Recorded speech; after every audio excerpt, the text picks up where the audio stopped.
Here goes Neil deGrasse Tyson. You can take that deGrasse out and just call him Neil Tyson on his views on God. That. But if you were thinking God as an all-powerful being that created the universe and is looking after you, we can say, what is your evidence that this entity is looking after you? There are many pious people out there who are stricken with cancer, or who 30,000 people die in car accidents every year. In 1755, was it, in Portugal, Lisbon, Portugal, one of the holiest cities in Europe, on All Saints' Day in the morning, when most people are in church, an earthquake struck, killing 10,000 people outright, because the largest structures in the city are churches, and the most susceptible to collapse in an earthquake are the largest structures. Wait a minute. And after the earthquake, a tsunami followed, killing another 50,000 people. 70,000 people were wiped clean off the slate that morning. So if you want to say your God looks after you,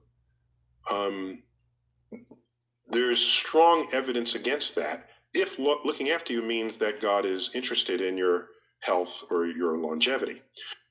Now this guy is just saying that God is nothing but bad, evil.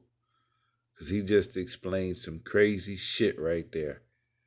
I don't know where this guy came from or who he's speaking for, but he sounds very crazy. Now here goes this guy, describing how he feels like the universe is. Just look at the spherical, you know, brilliance of the planets, or the way that everything interacts perfectly, or the way it's sort of automatically set up. To me, in my feeble brain and my feeble thinking, I think, well, maybe there is a creator, someone who designed all this, a great designer. Did this all just happen by happenstance, or, through the process of science over billions and billions and billions of years? It just seems too perfectly designed.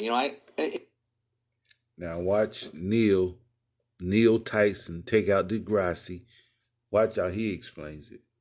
Now here goes his explanation. Is just look a little more closely at the natural world. Oh, wait a minute. An asteroid struck 65 million years ago and rendered 70% of all life forms on Earth extinct. Well, And if that didn't happen, we wouldn't have humans. Duh. where'd the asteroid come from? Well, there's a belt of asteroids that has hundreds of thousands of asteroids in it, and tens of thousands of them are wayward, and their orbits cross the orbit of Earth. So, in fact, we live in a shooting gallery. Well, if we're in a shooting gallery, how come we still have human life here? Somebody's protecting us.